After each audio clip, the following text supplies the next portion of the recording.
Orange, grape, strawberry, tropical punch, everything. They come get that suicide. My best friend, you probably heard DJ Quick talk about him, named Tony Lane. Mm-hmm. Black Tone. He lived down here. I used to come over here and play with him every day. Me, him, and my homeboy named Benny Smith, Philip Johnson. Philip Johnson used to stay off in here. His grandmama, them probably still stay off in here. And then later on, when I got older, moved to Long Beach, got heavy in the drug game. I used to come out here and buy drugs from Philip. They called him Clutch from Santana Block. Benny Smith, they called him BK from Palmer Block. And that was Palmer Street. Yep, Palm Street, yep. That was, okay. And we all used to go here to Dickinson Elementary. I remember going to Dickinson Elementary as a kid because my auntie Joyce, them, all the other kids, they could, I think this is Davis. This is Davis Junior High right here. Jenny went here. And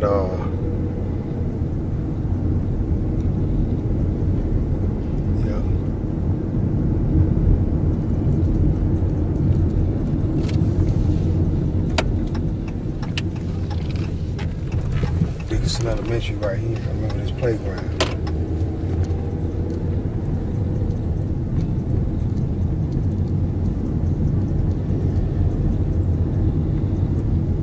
Man, a lot of good memories coming through here as a child, man. It's a Ramby Street right here. Quick used to talk about when he was in his song. Black Tone stayed off in here. His whole family, they was Bloods back then. Tone, he wasn't banging, but everybody off in here was Bloods, Pyrus. Yeah. This Dickinson Elementary right here, dog. This Spruce Street right here. Quick used to talk about Spruce Street too. We used to be all down Spruce. As a little kid. Not even knowing that different sections right across the street where I stayed at and where they stay at right here, they was all warring. The older dudes was warring, going at it with each other. But it wasn't so prevalent and heavy back then as it became.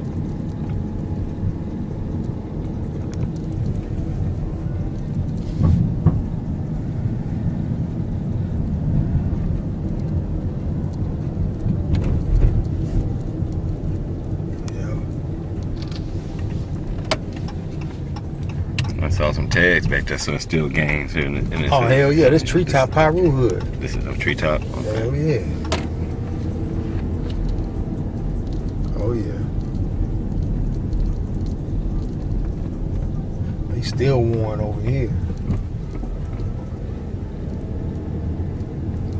Some red cars everywhere. Oh yeah. Oh yeah. Real tough. Red everything over here. Right. That's a trip because when you're in Blood of Pyru Hoods, you can see just the community is red, the elders, everybody, without, I guess, not even consciously aware of that. And in Crip neighborhoods, everything is mostly blue, and I guess not even consciously aware of that as well. I noticed that when I was younger, like growing up in Long Beach, that everything was blue. And then when I would go to Blood neighborhoods, everything was red. That's crazy how whatever the pulse is, or the likes or the dislikes of the streets are in that culture, that somehow that community, whether they're active or whether they're aware of it or not, they adopt that same likes and dislikes. Some of it out of fear, or what is it? Some of it out of... It may be a subliminal brainwashing or conditioning, but it's not out of fear, because everybody's not a part of that lifestyle, but they still wear them colors, and they're not even conscious of them colors will get them killed. That's the crazy part about it, you know.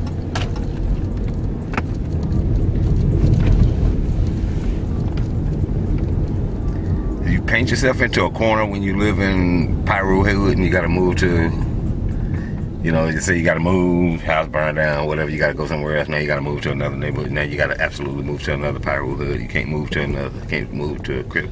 That's pretty much the way it is. Yeah, you box yourself in. Yeah, you limit yourself to where you can go. Yeah, pretty much. It's all beautiful. All these streets are still the same. The neighborhood, the houses, everything still look the same.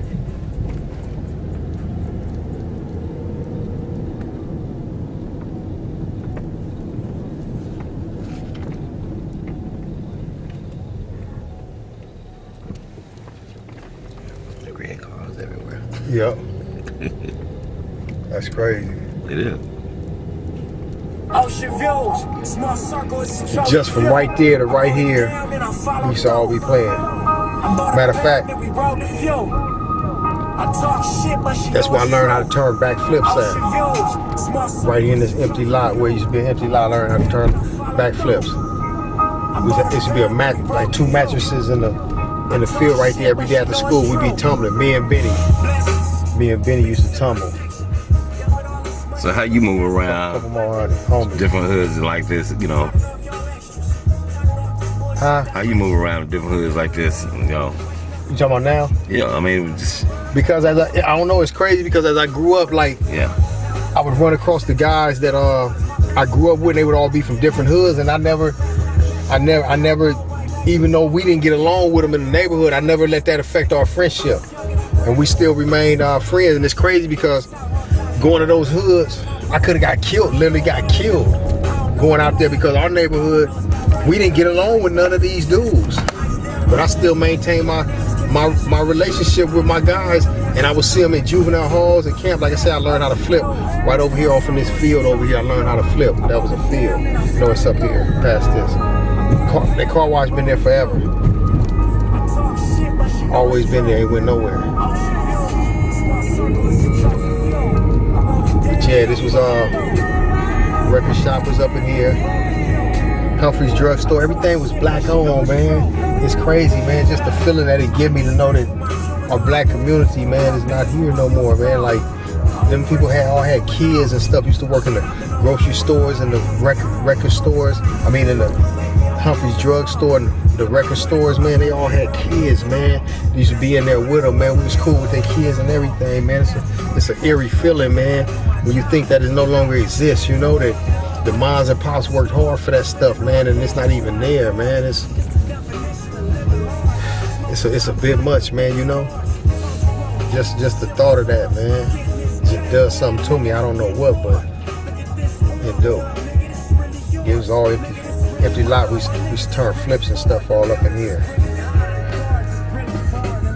These things weren't even thought of back then, man. We talking mid-70s. Early 70s. I remember buying 45, like the spinners. Waking up late at night listening to my mama play songs like Olivia by the Whispers. Yeah. Man, a lot of good times right here, man. We all stayed around the corner from each other, man. Down the street, me and my mama, my auntie, everybody, man. We was a very close-knit family. My grandmama, Big Mama, she lived in the projects in Long Beach. And my Uncle Norman, he lived on this corner right here.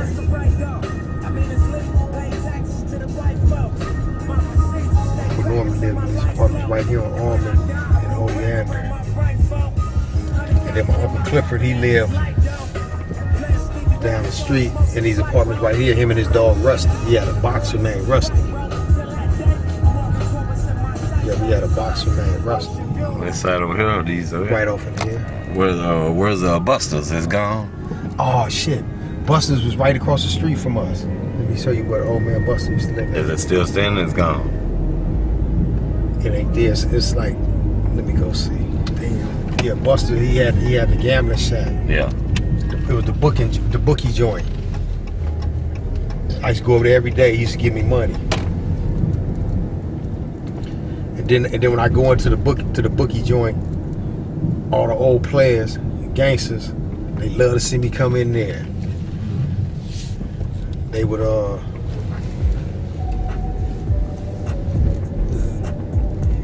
give me a little change, you know what I mean, and have me bet on horses.